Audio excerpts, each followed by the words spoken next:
Um, we had a good election. The better person won. Shout out to everybody that always kept it real with me. Shout out to my sister Angela. Shout out to my brother Philly Dom. Um, Peter Carter from Belize. A big shout out to Belize and Peter Carter. Shout out to the beautiful sister, man, that's enjoying herself with her beautiful black husband. Sean Denise took a vacation. She deserves it. Please, I really, beg you, please go subscribe to her channel. She's really, really a good. She's one of the best female uh, women on social media, on YouTube. She gives it to you raw. She hits both sides of the fence. Please give her some love and join her channel. I want to talk about this election and the prejudice that came with it, the colorism that came with it, the disrespect that came with it, all at once. First of all, to the black women out there and to the black men out there who keeps continuing saying that Kamala Harris is a black woman, she's not black. Okay?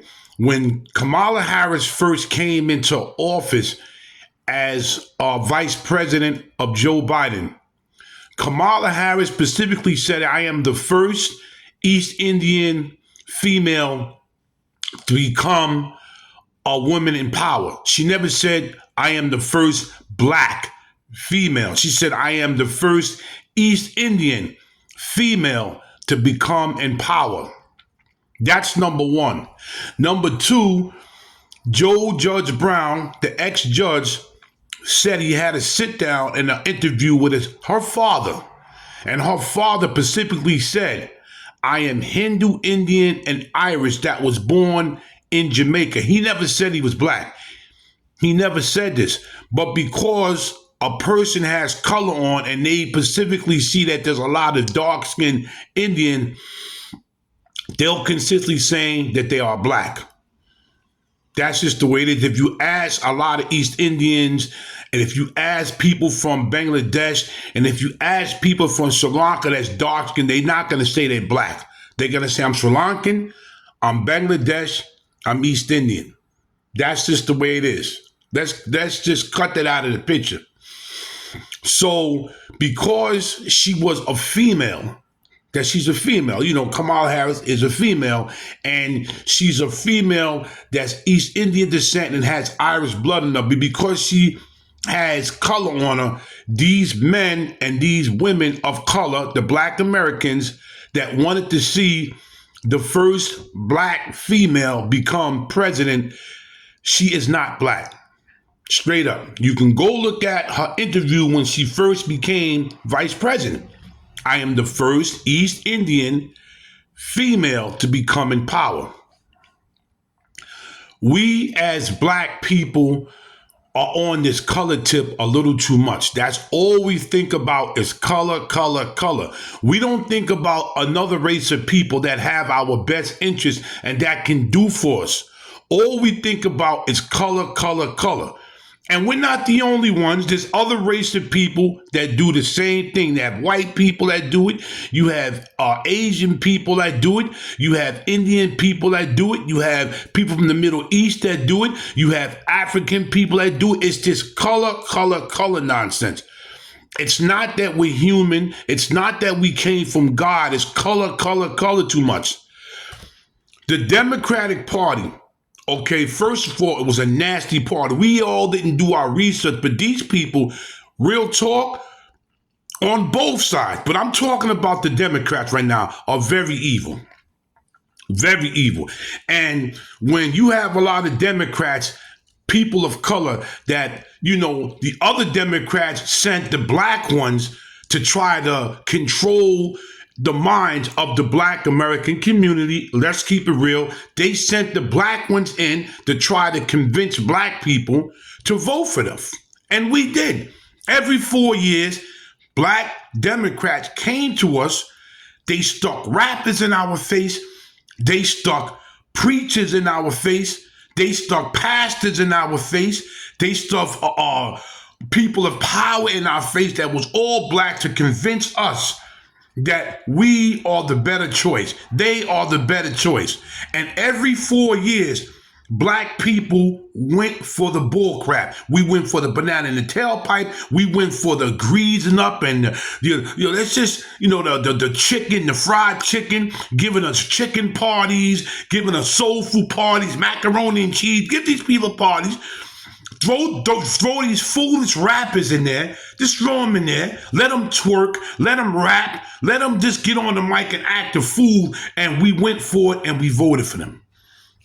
But this time, you had a lot of black women, but you had a whole bunch of black men that said, you know what? We're going to think about this. Think about this. Check this out. Nobody said Trump was perfect. But guess what? You are not perfect. I am not perfect. A lot of us do things. We're not perfect. The only one that's perfect is the Most High and the Son. We're not perfect. But we have to say this. When Donald Trump was in office, none of this stuff happened. None of this stuff happened. The wars didn't happen. The floodgate of the border didn't happen. People was able to spend more money. Let's just be honest. Because people say they have college degrees and they're very intelligent. Check this out.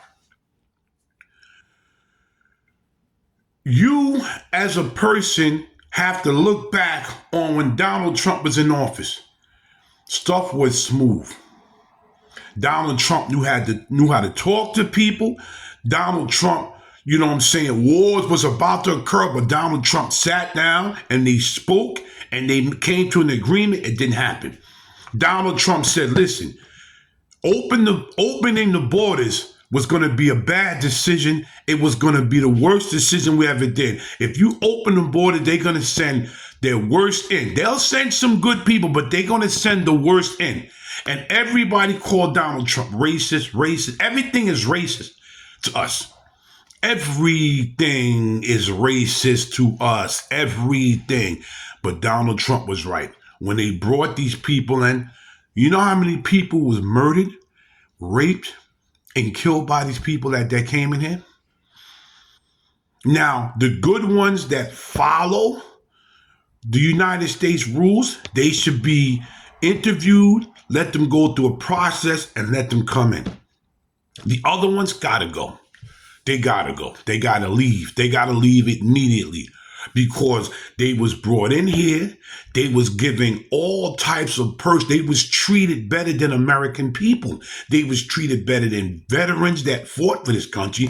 They was treated better than homeless people that had jobs, and something on the line went wrong when they became homeless. They was treated better than them. These people was put in flush hotels. They was given the best accommodation. They was given free phones. Not cheap iPhones, iPads. They was giving these people this. They was giving debit cards with all this money and food stamps on it, cash and food stamps. And when they first came, America gave them food. And when they didn't like that type of food, they said, okay, we're going to give you these cards and you can go get the food that y'all usually make, your culture food, Hispanic food. This is what they did. But veterans and homeless people are still living in the streets. They still sleeping on corners, waiting for somebody of America to come and get them out of that situation and put them in their own apartment. Now, veterans, this is me. This is how I feel if I was running this. Veteran should be getting anywhere from $15,000 to $20,000 a month, a free house, everything free, because they put their lives on the line for this country. The way I feel about veterans, I have a strong love for veterans because my sister was a veteran. My brother was a veteran. They served in the Navy. So my friend is a veteran. One of my mentors, Sergeant Marvin Gauntlet, a martial artist, a Green Beret, a Vietnam veteran who taught me a lot, that passed away about 2 years ago. He was one of the best mentors you ever want to see, was Sergeant Marvin Gauntlet. Lived in Harlem, taught people, mentored, and he served his country, and he wore that uniform every day because he loved being a veteran. He loved being a veteran. And he wore that uniform every day. If anybody sees this video and knows who I'm talking about, Sarge, that was on 125th Street, he invented a thing called a toy where he made you strong as hell. He was a Green Beret, Special Forces, Army, Sergeant in Vietnam. He served his country, man. These are the people that deserve all this. And this colorism stuff, we're going to get back to this. Everybody, majority of people in America, let's be honest, are prejudiced, biased, colorism, whatever you want to say. But how are we like this when we have to live in the same area? We have to live in the same area. We work in the same places. We pass each other every day on the street. A lot of us work in the same offices. A lot of us work in the police department, the fire department, nurses, doctors, security, anything. We work together. You cannot hate each other if you're going to see each other on a regular basis. You're going to see each other in supermarkets. You're going to stand on the same line. You're going to see each other in movie theaters. Anywhere you go, there's going to be a multi-race of people that's going to see each other. So how are we going to live together in harmony if we have this colorism stuff? And then you had colorism and prejudice within every race. You have this. You're not light enough. You're too dark. You talk too proper. You talk too white. You talk too black. All this right now needs to stop. We need to be one family. We got a man that cares about it. You may don't think he did, but this man, Donald Trump could have walked away. When they tried to kill him that first time, Donald Trump could have just walked away, but Donald Trump didn't walk away. You cannot say that man don't care about us, man. That man could have walked away any time, because any other president, I think, would have, you know what? They trying to take my life. I have a family. Let me just end it. But he stayed. He was willing to die for this right now, man.